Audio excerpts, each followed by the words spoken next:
Hi fam, welcome back to travel ஜி2பி. என்னைக்காவது தங்கத்தை பார்த்து நம்மளால தங்கம் உருவாக்க முடிஞ்சா எப்படி இருக்கும் அப்படின்னு சொல்லிட்டு நினைச்சிருக்கீங்களா? இந்த மாதிரி மைண்ட் பண்ணி அதுக்கப்புறம் நகையா உருவாக்குறது இல்ல, லேப்ல வந்து ரியல் கோல்டு உருவாக்குறது. இதை கேட்டா நம்ப முடியாத மாதிரி இருக்கலாம், பட் சயின்டிஸ்ட் வந்து ரியல் கோல்டு வந்து உருவாக்கியிருக்காங்க. இந்த மாதிரி கவரிங் அந்த கோல்ட் பிளேட்டட்லாம் சொல்லுவாங்கல்ல, அந்த மாதிரி இல்ல, நிஜமான தங்கத்தை உருவாக்கியிருக்காங்க. இந்த ஐடியா வந்து இப்போ தோணுனது கிடையாது. இது வந்து பல்லாயிரம் வருஷத்துக்கு முன்னாடி இந்த ஐடியா வந்து யோசிச்சிருக்கிறாங்க. சரி வாங்க இந்த இன்ட்ரெஸ்டிங்கான ஸ்டோரியை பத்தி நம்ம டீட்டெயில்டா பார்க்கலாம்.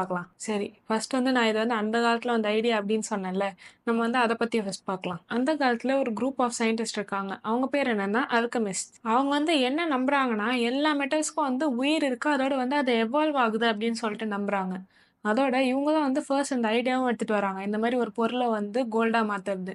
அந்த பொருள், அதாவது அந்த மெட்டீரியல் என்னதுன்னா லெட். இது வந்து இவங்க பணக்காரங்கள் ஆகணும் அப்படின்றதுக்காக பண்ணல. இவங்க வந்து என்ன பண்றாங்கன்னா, லெட்னா வந்து டார்க்னஸ், அதே கோல்டுனா ஒரு மேஜிக், ஒரு உயர்ந்த நிலையில வச்சிருக்காங்க கோல்ட. இவங்க வந்து லெட்டை கோல்டா மாத்தறதுக்கான ஒரு வழி கண்டுபிடிச்சிட்டாங்கன்னா யூனிவர்ஸ்ல இருக்க பல சீக்ரெட் வந்து அன்லாக் பண்ணலாம் அப்படின்னு சொல்லிட்டு நினைக்கிறாங்க. அது மட்டும் இல்லாம சாகாமலும் வாழலாம் அப்படின்னு சொல்லிட்டு நினைக்கிறாங்க. கடைசியில உங்க பேஸ் ஐடியாவே என்னதுன்னா ஆர்டினரியா எக்ஸ்ட்ராடினரியா மாத்தது தான். ஆனா இவ்வளவு பயங்கரமா இருந்த உங்க ஐடியா கடைசியில வந்து சக்சீடே ஆகல. ஆனா அதை ஒரு சீடா போட்டுட்டு போயிருக்கிறாங்க. சரி, ஃபாஸ்ட் ஃபார்வர்ட் பண்ணி இப்போ கரண்ட் சினாரியோக்கு வருவோம். இப்போ வந்து சயின்ஸ் எவ்வளோ டெவலப் ஆயிருச்சு, அதுக்கப்புறம் எல்லா பொருளும் வந்து ஆட்டம்ஸால் தான் ஆகியிருக்கு அப்படின்னு நமக்கு தெரியும். இதுல ஒரு ஷாக்கிங் ட்ரூத் என்னன்னா, ஆட்டம்ல புரோட்டான்ஸ்னு ஒன்று இருக்குல்ல, அதை சேஞ்ச் பண்ணா ஒரு எலமெண்ட்டை இன்னொரு எலமெண்ட்டா மாத்தலாம் அப்படின்னு சொல்றாங்க. ஃபார் எக்ஸாம்பிள், ஒரு எலமெண்ட்ல வந்து 3 புரோட்டான் இருக்குன்னு வச்சுக்கோங்க, அதை வந்து 4 புரோட்டான் ஆக்கணும்னா அது வந்து வேற ஒரு எலமெண்ட் ஆயிருமா. இதை கேட்கறதுக்கு வேணா நம்ப முடியாத மாதிரி இருக்கலாம், ஆனா இதுதான் வந்து நியூக்ளியர் பிசிக்ஸ்லயும் இருக்கு. 1980ல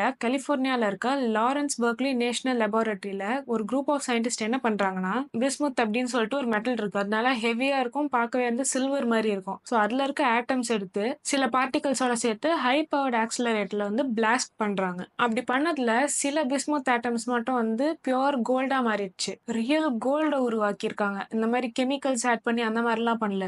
நியூக்ளியர் லெவல்ல வந்து ஒரு எலமெண்ட்டை இன்னொரு எலமெண்ட்டா மாத்தி இருக்காங்க. ஆனா ஒரு கஷ்டமான விஷயம் என்னன்னா, அது வேலை செஞ்சிடுச்சு, பிஸ்முத் வந்து கோல்டா மாறிடுச்சு, ஓகே. ஆனா இது பண்றதுக்கு வந்து மில்லியன்ஸ் ஆஃப் டாலர்ஸ் வந்து செலவாயிருக்கு. அதோட எக்யூப்மெண்ட்ஸ் பார்த்தோம்னா பெருசு பெருசா அவ்வளவு மேசிவா இருக்கும். அதோட இந்த ஒட்டுமொத்த ப்ராசஸ்க்கும் தேவைப்படுற அந்த எனர்ஜி இருக்குல்ல, அது வந்து ரொம்ப அதிக அளவுல தேவைப்படுது. ஆனா இதெல்லாம் பண்ணி கடைசியில என்ன கிடைக்குது? ரொம்ப கொஞ்சம் கம்மியான கோல்டு தான் கிடைக்குது. அதோட என்ன சொல்றாங்கன்னா, ட்ரில்லியன்ஸ் ஆஃப் ஆட்டம்ஸ் தேவைப்படுதான் ஒரு சின்ன பீஸ் ஆஃப் கோல்ட் பண்றதுக்கு. அதோ பீஸ்ன்னு சொல்ல முடியாது, நம்ம கண்ணுக்கு தெரியும் அவ்வளோ குட்டியா ஒரு டாட் வச்சா எப்படி இருக்கும், அந்த மாதிரி அவ்வளோ குட்டியா பண்றதுக்கு அவ்வளோ ஆட்டம்ஸ் தேவைப்படுது.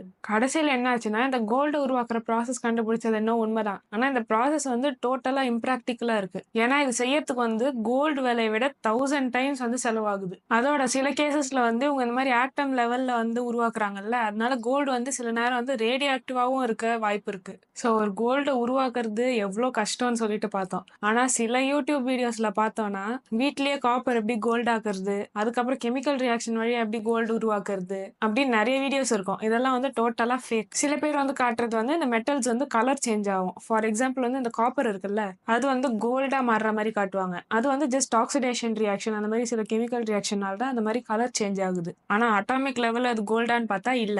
அதுக்கப்புறம் சில பேர் வந்து கோல்ட் பிளேட்டிங்கும் யூஸ் பண்ணுவாங்க. அது வந்து ரியல் தான், ஆனா அது வந்து ஒரு சீப் மெட்டீரியல் மேல வந்து தின் லேயர் ஆஃப் கோல்ட் போடுவாங்க, அவ்வளவுதான். ஸோ இதுவும் வந்து ரியல் கோல்ட் கிடையாது. அதாவது கோல்டு வந்து ஸ்கிராச்ல இருந்து பண்ற மாதிரி இல்லை, இது ஜஸ்ட் கோல்ட் பிளேட்டிங் தான். இன்னொரு இன்ட்ரெஸ்டிங்கான விஷயம் என்னன்னா, சயின்டிஸ்ட் வந்து கோல்டு வச்சு லேப்ல வேலை பண்றாங்க. அது எதுக்குன்னா, கோல்டு நானோ பார்ட்டிகல்ஸ் உருவாக்குறதுக்காக. இதெல்லாம் எதுல யூஸ் ஆகுதுன்னா, cancer treatment, medical imaging, electronics, அதுக்கப்புறம் ட்ரக் டெலிவரி சிஸ்டம்ஸ், இந்த மாதிரி நிறைய விஷயத்துல யூஸ் பண்றாங்க. ஸோ கோல்டுக்குன்னு பார்த்தா யூனிக் ப்ராப்பர்ட்டிஸ் நிறைய இருக்கு இந்த சயின்ஸ் ரிலேட்டடா. அதோட நிறைய தேவையில்லை, ஒரு ஃபியூ நானோகிராம்ஸ் இருந்தாலே போதும் ஒரு பெரிய வித்தியாசத்தை உருவாக்கலாம். இந்த ஐடியா வந்து பல்லாயிரம் வருஷத்துக்கு முன்னாடி வந்தது. இப்போ வந்து அதை நடைமுறைப்படுத்தி இருக்கிறாங்க. ஆனா வந்து ரொம்ப காஸ்ட் ஆகுது. ஆனா இதே ஃபியூச்சர்ல வந்து ஒரு மிஷினே கூட வரலாம் ஒரு கோல்ட உருவாக்கத்துக்காக. ஆனா அதுக்கு 2 விஷயம் மெயினா இருக்கணும். அது என்னன்னா, அது உருவாக்கத்துக்கான அந்த எனர்ஜி வந்து சீப்பா இருக்கணும். அது மட்டும் இல்லாம நியூக்ளியர் டெக்னாலஜி வந்து நல்லா ப்ரிசைஸா இருக்கணும். ஸோ இந்த மாதிரி இருந்தா மேபி உருவாக்கலாம். ஆனா இப்போதைக்கு நேச்சர் வழியா தான் வந்து கோல்டு உருவாயிட்டு இருக்கு. ஃபார் எக்ஸாம்பிள் இந்த எக்ஸ்ப்ளோரிங் ஸ்டார்ஸ்ல இருந்து சூப்பர் நோவாஸ்ல இதுல தான் வந்து கோல்டு உருவாயிட்டு இருக்கு. இது வந்து நேச்சர்ஸ் வே.